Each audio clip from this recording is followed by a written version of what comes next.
안녕하세요. 열린 요양보사교육원 장희영 강사입니다. 요양보사 자격시험 대비하여 CBT 실전 모의고사 실기 영역 준비했습니다. 열심히 공부하셔서 시험에 많은 도움 되시기 바랍니다. 지금부터 보겠습니다. 36번 신체활동을 도울 때 대상자 중심 요양보호의 원칙을 준수한 경우는 1번 콧줄을 잡아 뽑으니 억제대로 묶어놓을 수밖에 없어요.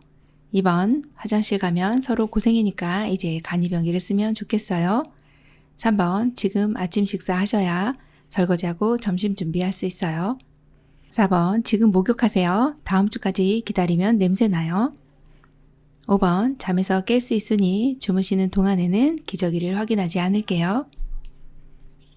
정답은요? 네, 5번입니다. 잠에서 깰 수 있으니 주무시는 동안에 기저귀를 확인하지 않을게요. 네, 수면을 방해하지 않는다는 이러한 대상자 중심 요양보호의 원칙이 맞는 내용입니다. 37번 요양보호사가 물건을 이동할 때 허리 부상을 방지하기 위한 방법으로 옳은 것은 1번 작은 근육을 사용한다.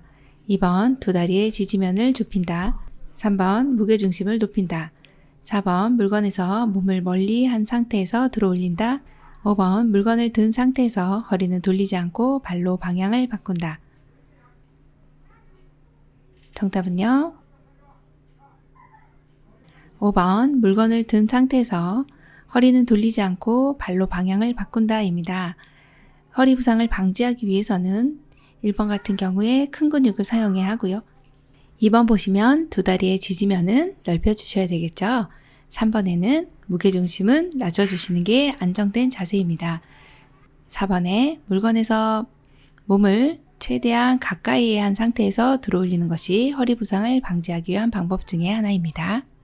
38번 스스로 식사할 수 없는 대상자의 경관 영양을 돕는 방법은 1번 영양액은 체온보다 낮은 온도로 준비한다.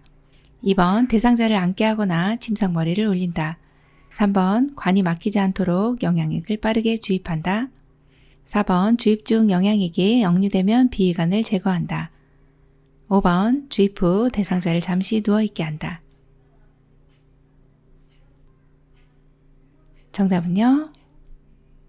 네, 2번입니다. 대상자를 앉게 하거나 침상머리를 올린다가 정답이고요. 자, 스스로 드실 수 없기 때문에 우리가 앉혀드려야 되고요. 항상 상체를 반자위 정도, 45도 정도 높인 상태에서 식사를 하시게 하는 것이 가장 소화가 잘 되고 영양액 주입이 잘 되는 체위입니다.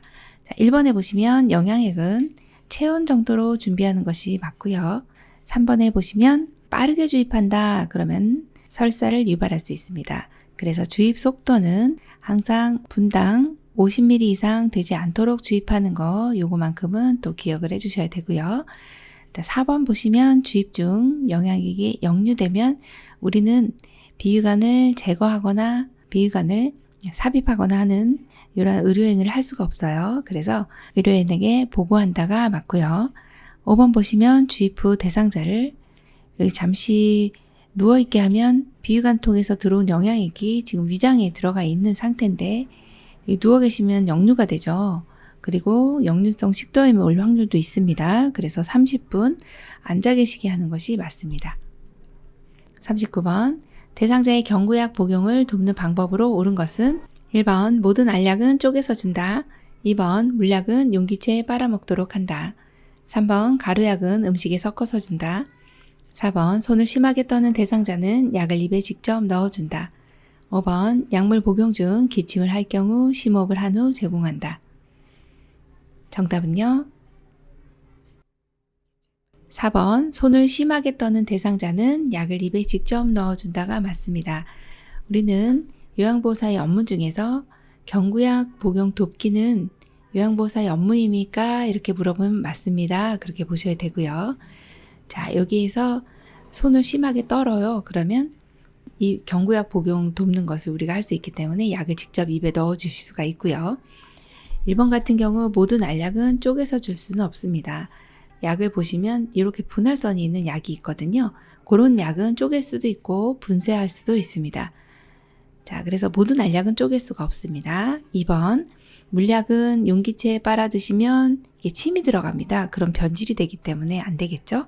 자, 3번에 가루약은 음식에 섞어서 주는 것이 아니라 물에 섞어서 숟가락에 가루약을 넣고 이제 물을 떨어뜨리면 섞이죠. 그렇게 해서 주시면 되고, 숟가락으로 잘 못 드시는 경우는 바늘을 제거한 작은 이제 주사기에다가 이렇게 여기다 이렇게 담아서 입에 넣어 주셔도 됩니다.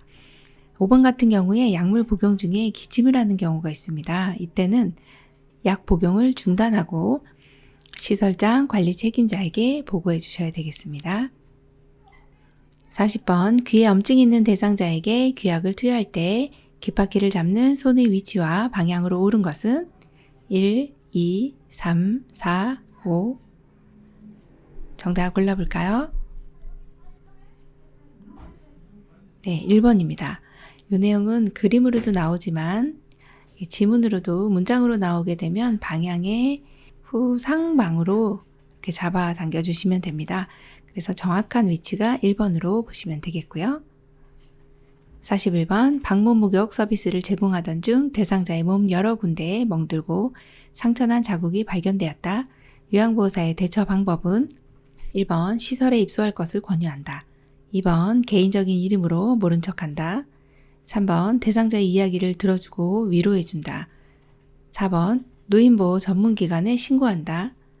5번 함께 사는 가족에게 연락하여 대상자의 상태를 알려준다. 정답 골라볼까요? 네, 4번입니다. 노인보호 전문기관에 신고합니다. 지금 여기에 대상자의 몸 여러 군데 멍들고 상처난 자국을 발견했습니다. 사실 우리가 방문 목욕 서비스를 제공하다가 멍들고 상처난 자국을 발견했는데 이거는 이 학대를 한 이 정황인 거지 사실 학대하는 걸 보진 않았잖아요. 그래서 지금 같은 경우는 의심이 되는 상황이에요. 그럼 의심이 되는 상황도 신고해야 됩니까? 맞습니다. 그래서 노인보호 전문기관에 신고를 해주시는 게 맞습니다. 정답 4번이죠. 42번 대상자가 화장실을 안전하게 이용할 수 있도록 환경을 조성하는 방법은 1번 화장실 입구에 문턱을 설치하여 공간을 구분한다. 2번 화장실 안에 미끄럼 방지 신발을 놓아둔다. 3번 화장실 문 밖에 응급배를 설치한다. 4번 화장실 앞에 화분을 놓아 위치를 표시한다. 5번 화장실 조명은 사생활 보호를 위해 희미하게 한다. 정답 골라볼까요? 네, 2번입니다. 화장실 안에 미끄럼 방지 신발을 놓아둡니다. 네, 너무 잘해주셨고요. 화장실은 물이 있는 곳이기 때문에 특히 어르신들 안전에 주의를 해주셔야 됩니다. 자, 그래서 화장실 입구에 이런 문턱이 나오면 문턱은 항상 없앤다 이걸로 기억을 해주셔야 하고요. 자, 3번 같은 경우 문 밖에 응급배를 설치하는 것이 아니라 화장실 안에 설치를 해주셔야 되겠죠? 자, 4번도 보시면 화장실 앞에 화분 놓으면 누구라도 넘어질 수가 있어요. 자, 화장실 앞에 있는 것은 치워주셔야 하고요. 자, 화장실 조명에 대한 부분도 안전하게 이용하기 위한 방법으로 많이 출제가 되는데요. 조명은 밝게 한다. 이렇게 기억해 주시면 되겠습니다. 43번 이동변기를 사용하여 배변 중인 대상자가 배설을 어려워할 때 돕는 방법은 1번 차가운 물을 마시게 한다. 2번 배변할 때까지 앉혀놓는다. 3번 주변을 조용하게 해준다. 4번 이동변기를 치우고 기저귀를 채워준다. 5번 항문 주위에 미지근한 물을 끼얹어 준다. 정답 골라볼까요? 네, 5번입니다. 항문 주위에 미지근한 물을 끼얹어 줍니다. 자, 항문이라고 하면은 요렇게 복부가 여기 배꼽이 있고요. 그 다음에 이렇게 엉덩이가 있는데요. 배꼽 바로 아래쪽이 이렇게 해서 방광이 되고 그리고 요 바로 뒤쪽으로 이렇게 직장이 지나갑니다. 직장이 지나가고 항문으로 배출을 할 때는 직장에 어느 정도 이 변이 차 있을 때 변이를 느끼게 되거든요.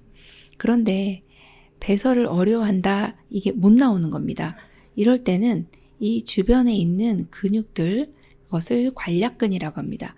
항문 주변에 있는 근육들 관략근을 이완시켜주면 배출이 편하거든요. 그래서 이때 관략근 이완시키기 위해서 아주 좋은 방법은 항문 주위에 미지근한 물을 끼얹어 주시면 관략근이 이완되면서 배출이 용이하게 됩니다. 그래서 정답이 5번입니다. 44번 대상자의 기저귀 사용을 돕는 방법은 1번 꼬리뼈에 피부 발적이 있는지 살펴본다. 2번 사용한 기저귀는 안쪽 면이 보이도록 말아서 버린다. 3번 허리를 들 수 있으면 대상자의 몸을 옆으로 돌려눕힌다. 4번 소변에서 암모니아 냄새가 나면 시설장에게 보고한다. 5번 허리를 들 수 없으면 윗옷을 가슴까지 올리고 바지를 벗긴다. 정답은요?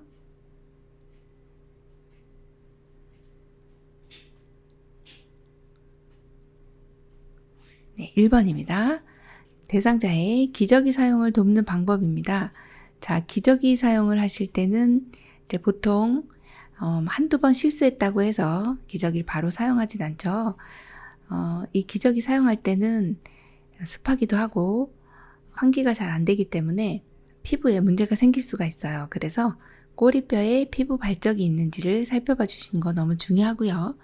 자, 사용한 기저귀는 안쪽 면이 보이도록 말아서 버리면 조금 대형 사고입니다. 그래서 잘 생각해 보시면 아는데 바깥면이 보이도록 해서 말아서 버려주셔야 하고요. 의외로 시험에 많이 나옵니다. 자, 3번 같은 경우도 허리를 들 수 있으면 대상자의 몸을 옆으로 돌려눕히는 것이 아니라 무릎을 세우고 엉덩이를 들어 올리게 해서 기저귀를 갈아주게 되죠. 자, 소변에서 암모니아 냄새가 나면 이건 정상입니다. 그래서 보통은 너무 심한 경우는 감염을 의심할 수도 있고 당뇨나 탈수 같은 경우나 간질환이 있을 때 심할 수가 있지만 암모니아 냄새가 나는 것은 아주 비정상이라고 볼 수는 없고요. 거의 소변에서는 암모니아 냄새가 날 수 있다 이렇게 보시면 되고, 자, 5번 같은 경우에 허리를 들 수 없으면요. 윗옷을 가슴까지 올릴 필요는 없으세요. 허리를 들 수 없는 경우는 대상자를 일단 옆으로 돌려 눕혀서 기저귀를 교환하고, 그리고 윗옷은요. 허리까지 올리시는 게 맞는 내용입니다. 정답 1번이네요. 45번 유치도뇨관을 하고 있는 대상자의 소변주머니 관리 방법은 1번 소변주머니를 하루에 한 번 비운다. 2번 소변주머니를 세척하여 재사용한다. 3번 소변주머니를 비운 후 배출구는 잠근다. 4번 소변주머니를 아랫배보다 높게 위치시킨다. 5번 소변주머니의 배출구가 바닥에 닿게 놓는다. 정답은요? 네, 3번입니다. 소변주머니를 비운 후 배출구는 잠근다가 맞고요. 이때 이제 잠그기 전에 입구를 알코올솜으로 닦아주시면 냄새도 없어지고 소독이 잘 됩니다. 그래서 알코올솜으로 닦은 후 잠가주시면 되고, 1번에 보시면 소변주머니 하루에 한 번 비우면 보통 양이 많으신 경우는 꽉 차거든요. 그러면 잘못하면 터져요. 홍수납니다. 자, 그래서 하루에 2, 3회 정도 비워주시고요. 더 양이 많이 찼다 그러면 더 자주 비워주셔도 됩니다. 자, 2번 같은 경우 소변주머니는 재사용하지 않습니다. 요거는 교환 시기가 있는데 그건 의료인이 정해주게 되고요. 일회용이기 때문에 한번 사용하고 기간이 지나면 버리게 됩니다. 4번 같은 경우 소변주머니는 아랫배보다 높게 위치시키면 감염 우려가 있어요. 그래서 이건 시험에 많이 나옵니다. 항상 방광보다 낮게 기억해 주시고요. 자, 5번 같은 경우도 소변의 배출구가 바닥에 닿으면 이제 오염될 수 있기 때문에 바닥에 닿지 않도록 해서 놔주시면 되겠습니다. 침상에다가 이제 방광보다 아래에 위치하게 해서 잘 걸어 두시면 됩니다. 46번 대상자의 칫솔질을 도울 때 칫솔에 치약을 올바르게 짠 경우는 1, 2, 3, 4, 5. 정답은요? 네, 4번입니다. 네, 그림으로 이렇게 시험에 출제가 됐는데요. 칫솔에 치약을 짜는 경우 대부분이 5번처럼 이렇게 하세요. 자, 이렇게 하면은 거품이 많이 발생하게 돼서 내가 양치질을 했을 때 이미 이제 입안에 이 상쾌함이 감돌기 때문에 깨끗하게 양치질 못하는 경우들이 있어서요. 4번처럼 이렇게 깊이 위에만 올려 짜시면 안 되고 깊숙이 눌러 짠다. 이걸로 골라주셔야 됩니다. 47번 두발 전용 세정제를 이용하여 머리를 감기는 방법으로 옳은 것은 1번 세정제를 수건에 묻혀 모발을 닦아낸다. 2번 물과 세정제를 2대1로 섞어서 사용한다. 3번 세정제를 모발에 바르고 수건으로 덮어둔다. 4번 세정제 거품을 두피에 발라 흡수되게 한다. 5번 세정제를 모발에 발라 거품을 낸 후 닦아낸다. 정답은요? 5번 세정제를 모발에 발라 거품을 낸 후 닦아낸다입니다. 자, 두발 전용 세정제 시험 출제 많이 됐고요. 이제 앞으로도 계속 나옵니다. 침상에 계신 어르신들 수술하거나 또는 머리를 감을 수 없는 상황일 때 물 없이 쓰는 샴푸 이렇게 기억해 주시면 되니까요. 물이 나오면 땡 해주셔야 됩니다. 자, 그리고 세정제를 어디에 바를까요? 그러면 손이 아니고 모발. 그래서 5번이 정답입니다. 모발에 발라서 거품을 내고 마른 수건으로 닦아주시면 됩니다. 그리고 오염이 조금 많이 된 경우는 한 번 더 반복해 주셔도 되고요. 1번에 보시면 세정제를 수건에 묻히는 것이 아니죠. 모발에 묻혀야 되고 물과 세정제, 자, 물 나왔네요. 땡 해주시면 됩니다. 물 나오면 땡. 그래서 물을 사용하면 이거는 X예요. 두발 전용 세정제는 물 금지 기억해 주시고요. 3번도 보시면 세정제를 모발에 바르고 수건으로 덮어두는 게 아니라 수건으로 마른 수건으로 닦아내 주셔야 돼요. 그리고 4번 같은 경우 세정제 거품을 두피에 발라 흡수되게 하면요. 어르신들 머리 다 빠집니다. 자, 그래서 안 되고요. 닦아내 주셔야 되는 걸로 기억해 주세요.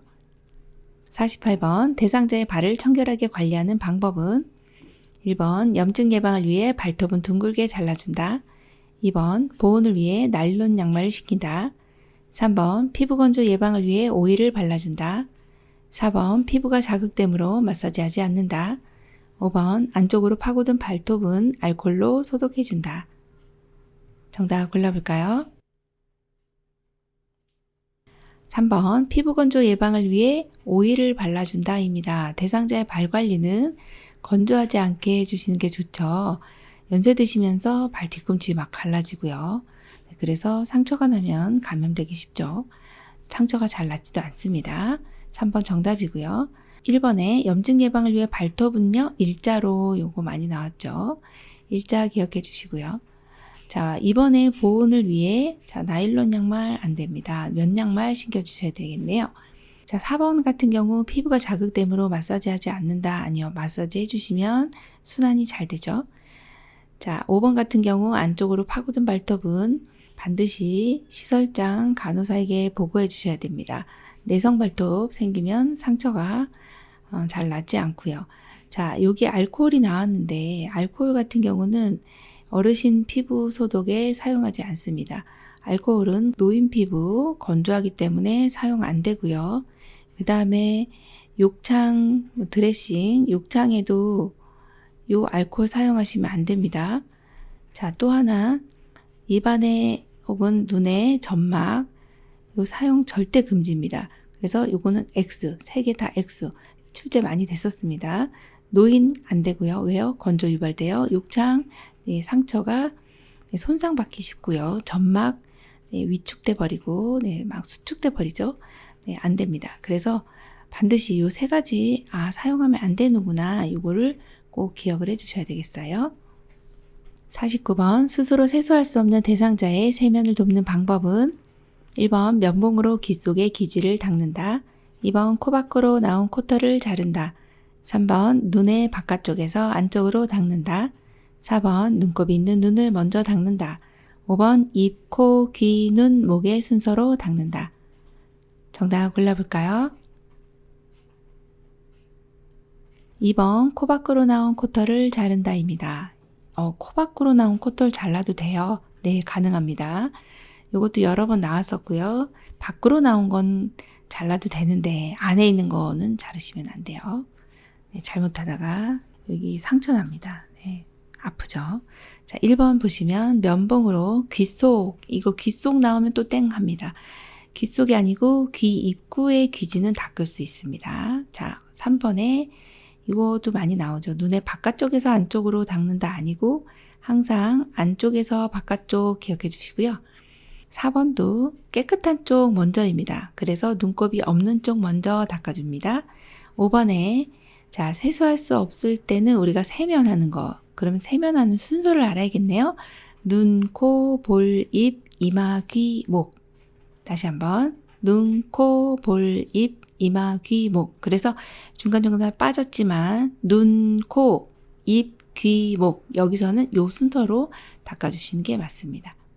50번 편마비 대상자에게 단추가 없는 상의를 입히는 순서로 옳은 것은 1번 건강한 팔, 마비된 팔, 머리 2번 건강한 팔, 머리, 마비된 팔 3번 마비된 팔, 머리, 건강한 팔 4번 마비된 팔, 건강한 팔, 머리 5번 머리, 마비된 팔, 건강한 팔 정답은요? 3번 마비된 팔, 머리, 건강한 팔 순입니다. 자, 편마비 대상자에게 단추가 없는 상의, 즉 티셔츠입니다. 티셔츠나 내의 이런 경우는 어떻게 입혀드려야 되나요? 입을 때는 마비된 쪽 먼저, 벗을 때는 건강한 쪽 먼저, 입마, 벗건 이렇게 기억해 주시면 자, 지금 입히는 순서니까 입을 땐 마비된 쪽이네요. 그래서 마비된 쪽 먼저, 그 다음에 건강한 팔이 가야 되는데 중간에 왜 머리가 들어갔나요? 단추가 없기 때문에 머리를 넣어주셔야 되죠. 항상 머리는 중간에 있다. 요 내용을 기억해 주세요. 머리가 나왔다. 먼저 하는 법이 없습니다. 머리는 항상 중간. 머리가 중심을 잡아야 돼요. 그래서 중간. 머리가 들어가면 중간으로 기억해 주시고 그 다음 건강한 팔 입어주시면 됩니다. 51번 다음 그림과 같이 휠체어에 앉아있는 대상자를 자동차에 태울 때 순서로 옳은 것은 가. 다리를 한쪽씩 올려놓은 후 깊숙이 앉게 한다. 나. 휠체어를 자동차 평행하게 놓는다. 다. 엉덩이를 자동차 시트에 앉힌다. 라. 마비층 무릎을 지지해주며 일으킨다. 1, 2, 3, 4, 5 정답 골라볼까요?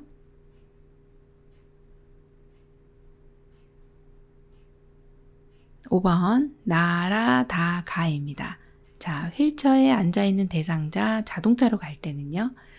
어느 정도 이제 공간을 확보해 주셔야 되고 그리고 반드시 뒷좌석에 탄다. 이 내용을 또 기억을 해 주셔야 됩니다. 자, 휠체어가 나왔으면 일단 휠체어의 위치를 선정해야 됩니다. 위치. 어디다 놓을 것인가. 그리고 나면 이제 잠금 장치 나오고 그 다음에 발받침대를 올려줍니다. 여기까지가 이제 앞쪽에 해당하는 내용입니다. 그렇게 해서 골라주시면 자, 휠체어의 위치 선정이 나오는 게 뭘까요? 그러면 나번이 되겠네요. 휠체어는 대상자의 건강한 쪽에 평행하게 놔주시면 되고 위치가 선정됐죠. 자, 그러면 위치가 선정되면 잠금 장치와 발받침대를 내려놓으시고 그리고 나면 이제 대상자를 일으켜 세워야 자동차로 가죠. 자, 그래서 일으켜 세우는 거. 자, 그런데 이렇게 이동이 나오는 경우는 보통 이제 마비가 있다, 편마비다 가정을 하고서 생각을 해주셔야 됩니다. 그래서 우리는 이동할 때 마비된 쪽은 어떻게 합니까? 그럼 반드시 잡아준다, 붙잡아준다. 이 내용이 나와야 돼요. 마비층 무릎을 지지해주면서 이제 일어났습니다. 그러면 어디부터 들어갑니까? 너무 중요하죠. 휠체어에서 자동차로 갈 때는 아주 중요한 내용이 있어요. 이게 바로 엉덩이입니다. 엉덩이가 먼저 들어가야 나머지가 들어간다. 그래서 이거는 이동을 해보시면 아는데 엉덩이 자동차에 시트에 앉힌 다음에 다리를 한쪽씩 올려놓고 깊숙이 앉혀주시면 되겠습니다. 그래서 정답이 5번이 되겠네요. 52번 침대에 누워 지내는 대상자를 옆으로 돌려눕히는 순서는 가. 돌려눕히러 가는 쪽에 선다. 나. 엉덩이를 뒤로 이동시켜준다. 다. 엉덩이와 어깨를 지지하여 돌려눕힌다. 라. 무릎을 세우고 양팔을 가슴 위에 놓는다. 마. 편안한 자세가 되도록 베개로 등을 받쳐준다. 1, 2, 3, 4, 5 정답 골라보겠습니다.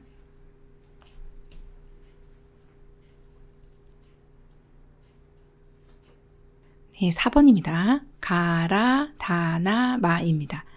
옆으로 돌려 눕힐 때 역시 항상 우리의 위치, 1번이 위치입니다. 어디 서느냐? 그러면 돌려 눕히려고 하는 쪽에 섭니다. 그리고 대상자의 무릎을 자세를 만들어줘야 되죠. 무릎을 세우고 양팔을 가슴에 올려놓은 다음에 이제 우리가 잡아야 되는 위치는 어디 잡아야 됩니까? 너무 중요하죠. 어깨와 엉덩이, 엉덩이와 어깨를 지지하여 돌려 눕히고 그리고 나면 엉덩이를 뒤로 이동시켜 주셔야 편하게 누워 계실 수가 있습니다. 마지막 편한 자세로 만들어 주셔야죠. 그러려면 이제 어깨도 편하게 해주시고 또 옆으로 누운 자세이기 때문에 등을 받쳐주시면 굉장히 편하게 계실 수가 있네요. 정답 4번입니다. 53번 왼쪽 편마비 대상자가 침대 발 쪽으로 미끄러져 내려가 있을 때 대상자의 협조를 받아 이동시키는 방법으로 옳은 것은 1번 배와 허리에 힘을 주고 양쪽 다리로 밀며 올라간다. 2번 대상자가 양손으로 침대 머리 쪽 난간을 잡고 올라간다. 3번 대상자의 오른손으로 침대 머리 쪽 난간을 잡고 당기게 한다. 4번 대상자의 오른손으로 요양보호사의 목을 잡고 신호에 맞춰 올라간다. 5번 요양보호사 침대 발 쪽에서 대상자의 두 다리를 밀며 올라간다. 정답은요? 네, 3번입니다. 대상자의 오른손으로 침대 머리 쪽 난간을 잡고 당기게 합니다. 왼쪽 편마비 대상자이기 때문에 어느 쪽이 건강할까요?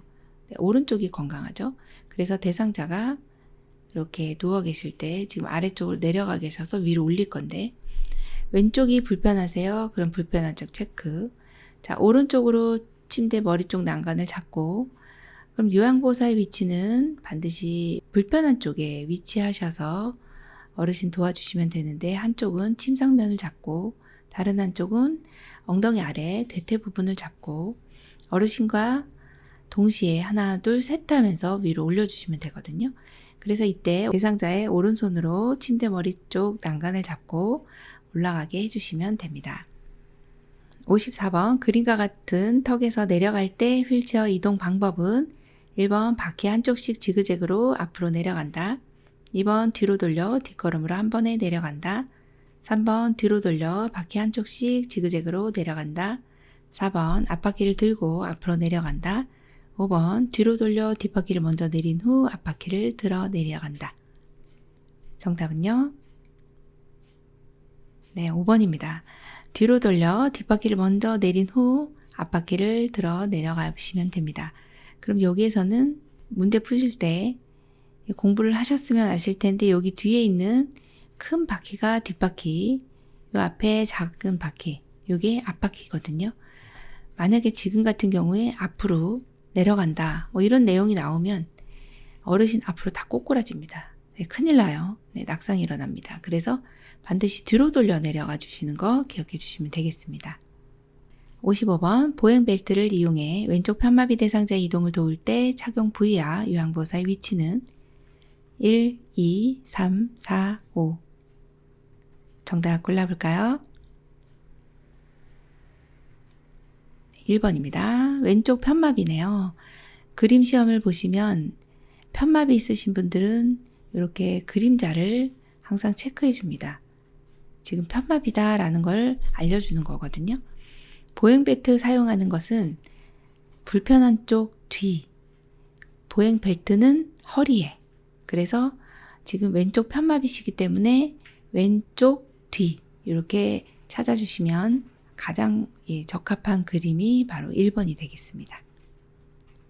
56번 그림과 같은 지팡이를 사용할 때 안전을 위하여 점검해야 하는 것은 1번 페인트 도장 상태, 2번 손잡이 마모 정도, 3번 청결 상태, 4번 손잡이 끈 유무, 5번 바닥 끝의 고무 상태. 정답은요? 네, 5번 바닥 끝의 고무 상태입니다. 자, 그림과 같은 지팡이, 여기는 지금 4발 지팡이네요. 한 발 지팡이보다 조금 더 안정적이죠. 바닥 끝에 고무 상태는요. 이 지팡이 사용할 때는 여기 고무 상태가 가장 중요합니다. 그래서 이 고무 바닥이 닳지 않았는지 이걸 살펴보는 게 가장 우선됩니다. 그래서 정답이 5번이 되겠습니다. 57번 대상자 옷을 세탁하는 방법으로 옳은 것은 1번 삶을 때 뚜껑을 닫고 삶는다. 2번 기름 얼룩은 벤젠으로 제거한다. 3번 피 묻은 옷은 뜨거운 물로 세탁한다. 4번 커피 얼룩이 묻은 스웨터는 삶아서 빤다. 5번 옷이 푹 잠기도록 비눗물을 넣어서 삶는다. 정답은요? 1번 삶을 때 뚜껑을 닫고 삶는다. 네, 이게 맞습니다. 자, 그럼 기름 얼룩은 어떻게 할까요? 주방용 세제로 제거해 주시면 되고요. 3번 같이 피 묻은 옷은요. 뜨거운 물 하면 응고돼 버리거든요. 찬물로 하고 더운 물로 해주시면 깨끗하게 피가 빠지고요. 4번에 커피 얼룩 묻었네요. 그러면 식초와 주방세제 1:1로 해서 빼주시면 되고요. 자, 5번에 옷이 푹 잠기도록 해주시면 비눗물이 다 넘쳐납니다. 집이 완전히 이제 거품으로 도배가 되죠. 자, 그래서 세탁물이 반쯤 잠길 정도로 넣고 삶아주시면 되겠습니다. 58번 콘센트에서 전기코드를 빼던 대상자가 감전으로 쓰러졌을 때 우선적인 대처 방법은 1번 전류를 차단한다. 2번 인공호흡을 한다. 3번 대상자가 잡고 있는 전기코드를 제거한다. 4번 손에 화상 자국이 있는지 만져본다. 5번 어깨를 두드려 의식 상태를 확인한다. 정답은요?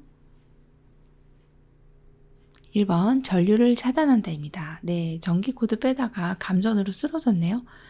자, 이때 이제 전기하고 관련된 거는 전류를 차단하고 구조한다. 이 내용이 맞거든요. 그래서 정답이 1번입니다. 59번 시설에서 프로그램을 진행하던 중 지진이 발생했을 때 대처 방법은 1번 거실 바닥에 엎드리게 한다. 2번 물건을 선반 위로 올린다. 3번 문을 열어 출구를 확보한다. 4번 승강기를 이용하여 밖으로 대피시킨다. 5번 의자 뒤에 서서 등받이를 잡게 한다. 정답은요? 3번입니다. 문을 열어 출구를 확보해야 되겠습니다. 지진으로 이제 흔들리는 동안에는 탁자 아래로 들어가는 게 가장 먼저입니다. 만약에 흔들린다. 지진으로 흔들려요. 그러면 위에서 떨어질 수 있죠. 물건들이. 그래서 탁자 아래로 들어가서 탁자 다리 꽉 잡고 기다립니다. 그리고 이제 흔들림이 멈췄네요. 그러면 전기가스 차단하고 출구를 확보합니다. 대피하죠. 자, 건물 밖으로 나갈 때는 계단을 이용합니다. 엘리베이터는 사용하면 안 돼요. 네, 엘리베이터는 전기이기 때문에 전원이 차단되면 갇혀버리죠. 자, 건물 밖으로 이제 나갈 때 가방이나 손으로 머리를 보호하면 막 나갑니다. 그리고 떨어지는 물건에 유의하면서 어디로 갑니까? 그럼 운동장으로 나가요. 공원 이런 곳으로 넓은 곳으로 대피해 주시고 라디오나 공공기관의 안내방송을 들어주시면 되겠습니다. 60번 대상자가 복용하던 처방된 약이 떨어져 요양보호사가 대신 구매할 때 옳은 방법은 1번 약을 구매하는 일은 가족이 하게 한다. 2번 대행할 다른 업무까지 모았다가 처리한다. 3번 약국에 전화를 걸어 가져오게 한다. 4번 약을 구매하기 전에 처방전과 비용을 준비한다. 5번 사적인 일을 먼저 보고 남은 시간에 구매한다. 정답 골라볼까요? 4번이죠. 약을 구매하기 전에 처방전과 비용을 미리 준비해 주시면 되겠습니다. 이거는 이제 요양보호사님의 장기요양보험의 표준 서비스 분류해 보시면 여기에서는 개인활동 지원 서비스로 보시면 되겠죠. 61번 실내 습도가 낮을 때 대상자에게 나타날 수 있는 1차적인 건강 문제는 1번 야간 수면장애, 2번 엉덩이 부위 욕창, 3번 고체온증, 4번 호흡기 점막 건조, 5번 겨드랑이 피부 발진. 정답은요? 4번입니다. 호흡기 점막 건조. 실내 습도가 낮은 경우는 겨울이나 혹은 야간에 습도가 낮아지죠. 적정 실내 적정 습도는 40에서 60%로 기억해 주시면 되고 이걸 그대로 물어보는 경우도 있었죠. 출제됐던 내용이니까요. 적정 습도 40에서 60% 하나 기억해 주시면 되겠습니다. 62번 제가 대상자가 요구한 물건을 사다 주었더니 마음에 들지 않는다며 불평을 할 때 대처 방법은 1번 해결 방안에 대해 가족과 의논하여 처리한다. 2번 앞으로 물건 구매 대행은 어렵다고 말한다. 3번 유사한 물건이라며 그냥 쓰라고 권유한다. 4번 구매한 물건을 대상자 함께 교환하러 간다. 5번 원하는 물건을 대상자가 직접 구매하게 한다. 정답은요? 4번 구매한 물건을 대상자와 함께 교환하러 가면 되겠네요. 네, 그러면 마음에 드는 물건을 고르시면 되겠습니다. 63번 요양보호사가 제공한 서비스 내용을 기록하는 가장 중요한 이유는 1번 대상자의 건강 문제를 전달하기 위하여, 2번 대상자의 건강 문제를 평가하기 위하여, 3번 서비스의 연속성을 유지하기 위하여, 4번 전문가에게 좋은 사례를 제공하기 위하여, 5번 대상자의 가족에게 적정 급여를 청구하기 위하여. 정답은요? 3번 서비스의 연속성을 유지하기 위하여입니다. 네, 여기서 기록을 왜 합니까? 네, 여러 가지 이유가 있는데요. 그 중에 하나가 서비스의 연속성을 유지하기 위해서입니다. 64번 치매 대상자가 식사를 하려고 하지 않을 때 대처 방법으로 옳은 것은 1번 먹고 싶어 할 때까지 기다린다. 2번 국에 말아서 요양보호사가 직접 먹여준다. 3번 식사할 때까지 식판을 치우지 않는다. 4번 대상자가 좋아하는 대체식품을 이용한다. 5번 음식을 크게 썰어 손으로 집어 먹을 수 있도록 한다. 정답은요? 4번 대상자가 좋아하는 대체식품을 이용한다입니다. 자, 식사를 하려고 하지 않을 때 일단은 대상자에게 어떤 문제가 있는지 봅니다. 입안에 상처가 있다든지 소화가 안 된다든지 그런 특별한 문제가 없다면 대상자가 좋아하는 대체식품을 이용해서 좋아하는 음식을 주시면 잘 드실 겁니다. 네, 그렇게 해주세요. 65번 치매 대상자가 명절이라 고향집에 가야 한다며 짐을 쌌다 풀었다 할 때 대처 방법은 1번 행동을 멈출 때까지 기다린다. 2번 고향집에 가려고 하는 이유를 물어본다. 3번 고향집에 혼자 갈 수 있는지 확인한다. 4번 고향집에 가기 전에 빨래 개기를 도와달라고 한다. 5번 지금은 고향집에 갈 수 없다고 단호하게 말한다. 정답은요? 네, 4번 고향집에 가기 전에 빨래 개기를 도와달라고 합니다. 짐을 쌌다 풀었다 하는 이런 내용은 이제 어르신의 반복적인 행동이라고 보시면 돼요. 이때 관심을 다른 데로 돌려주시면 되거든요. 그 내용이 바로 주의를 환기한다 이 내용입니다. 그래서 어르신 고향집 가기 전에 빨래 개기 좀 도와주세요. 이렇게 얘기해 주시면 됩니다.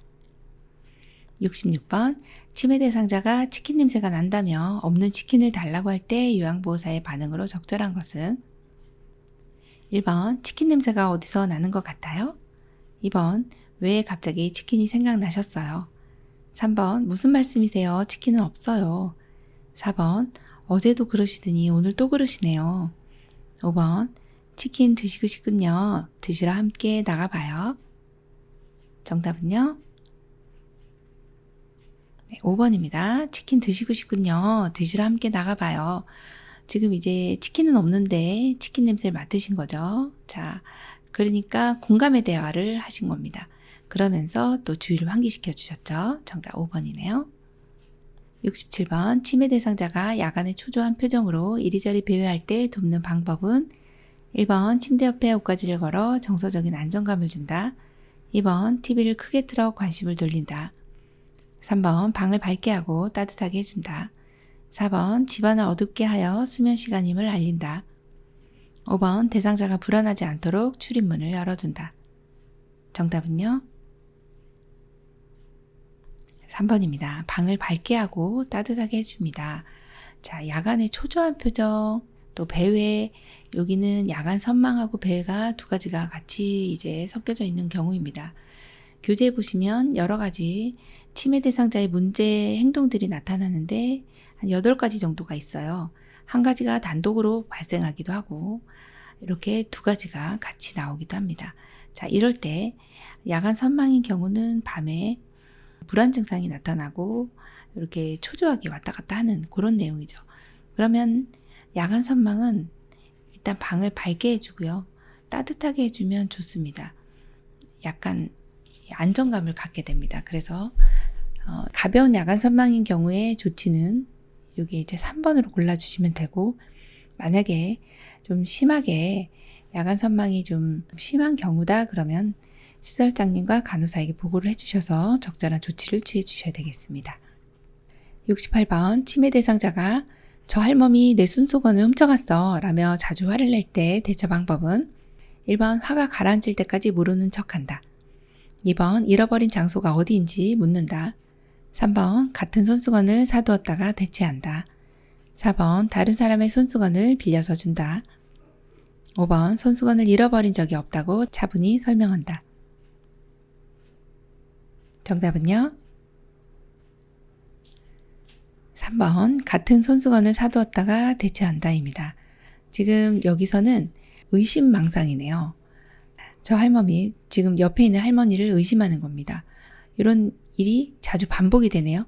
이런 경우, 반복이 되는 경우는 손수건을 가지고서 자꾸 의심을 하시니까 같은 손수건 사두었다가 대체를 해주시는데 우리가 찾아주시는 것이 아니라 어르신 한번 찾아볼까요? 하면서 같이 찾아보는 거죠.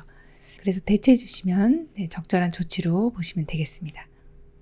69번 치매 대상자가 갑자기 흥분하여 고함을 치며 요양보호사를 때리려고 할 때 대처 방법은 1번 흥분한 이유가 무엇인지 물어본다.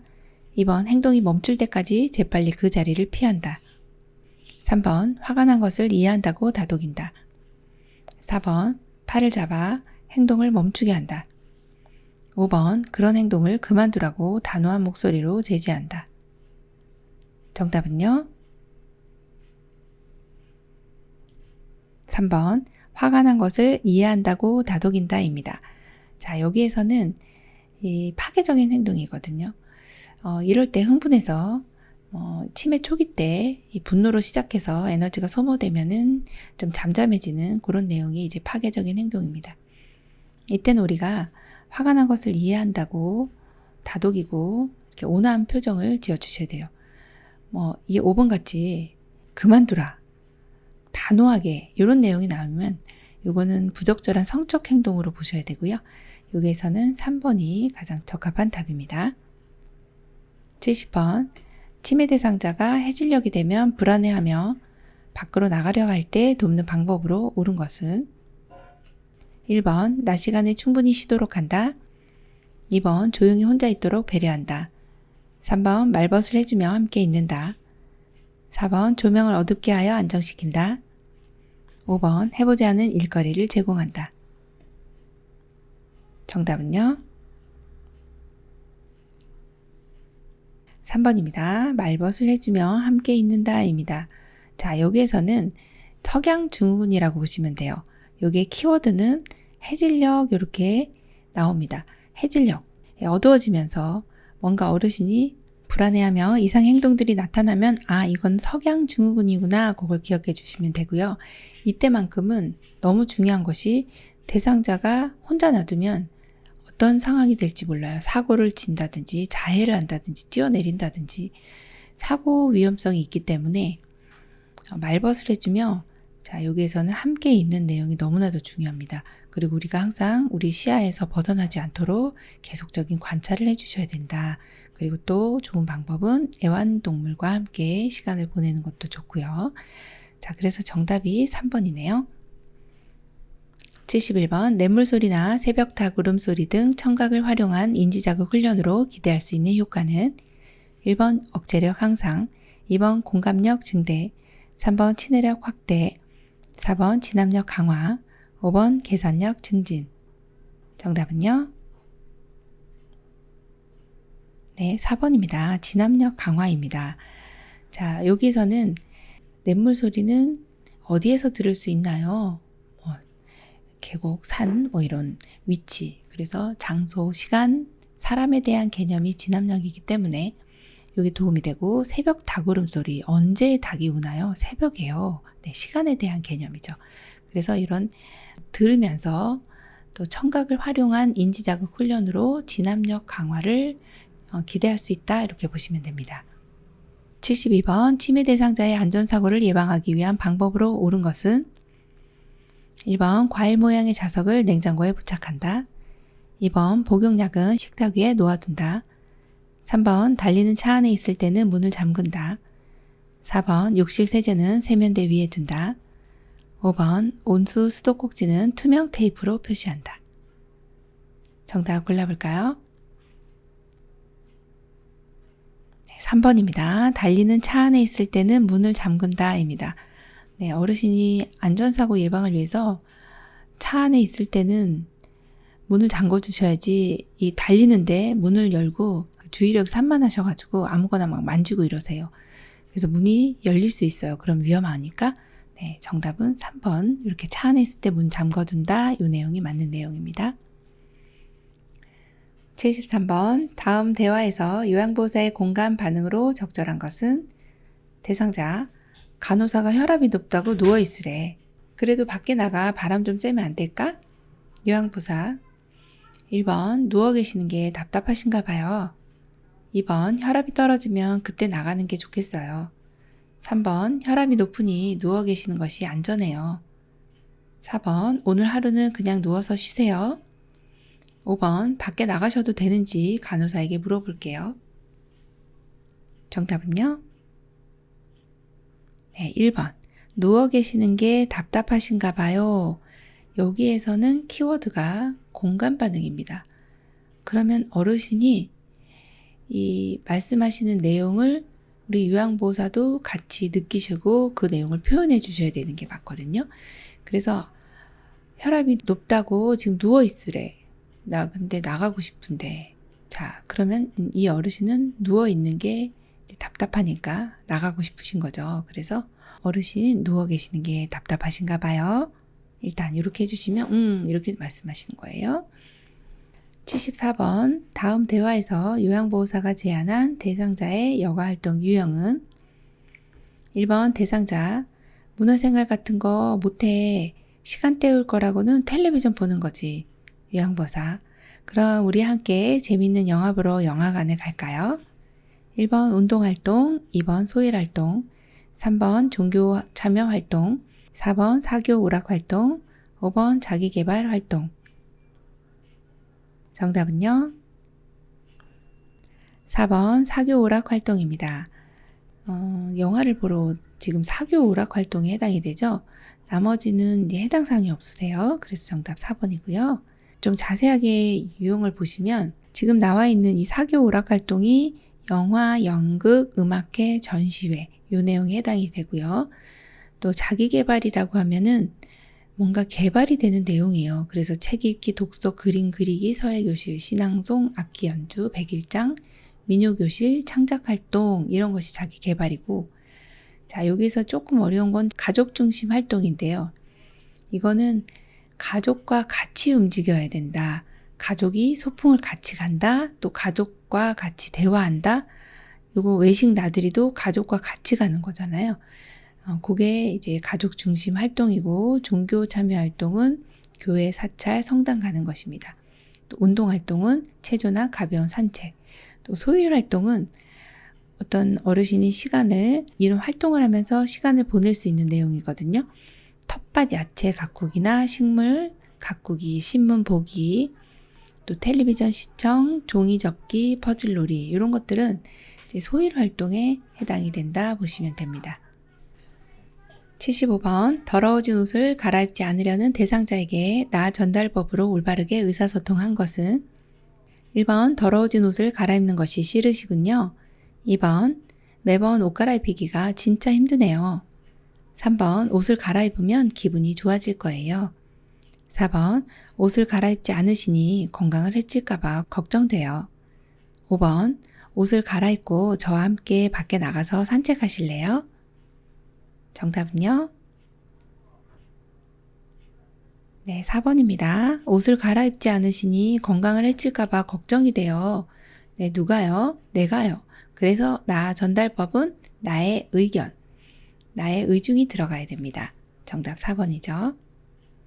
76번 다음의 의사소통 방법이 도움이 되는 대상자는 말의 의미를 이해할 때까지 반복하여 전달하고 이해 여부를 확인한다. 밝은 방에서 입모양을 볼 수 있도록 시선을 맞추며 말한다. 1번 언어장애, 2번 판단력 장애, 3번 노인성 난청, 4번 시각장애, 5번 진압력 장애. 정답은요? 네, 3번입니다. 노인성 난청입니다. 자, 우리 어르신께서 이제 잘 안 들리시는 거거든요. 이때는 반복하여 전달하고 이해 여부를 확인해 주시는 것이 좋습니다. 또 말씀하실 때는 밝은 방에서 입모양을 볼 수 있도록 시선을 맞춰서 말씀하시면 됩니다. 여기에 노인성 난청은 어르신이 이제 귀가 이렇게 귓바퀴가 있고 웨이도가 있고요. 여기 고막이 있습니다. 소리를 모아주는 이 귓바퀴에서 소리가 모아져서 안으로 들어가면 고막이 떨리게 되거든요.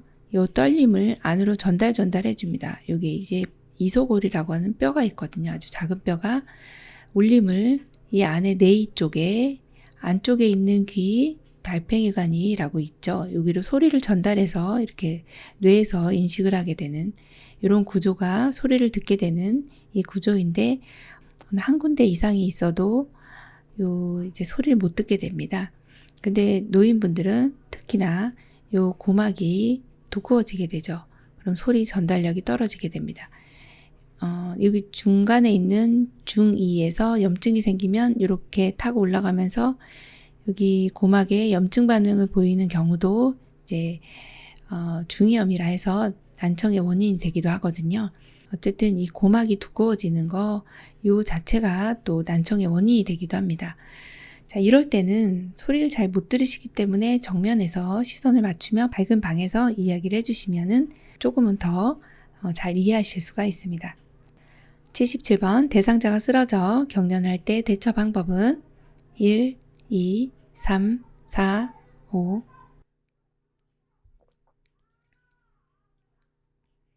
정답은요? 네, 5번입니다.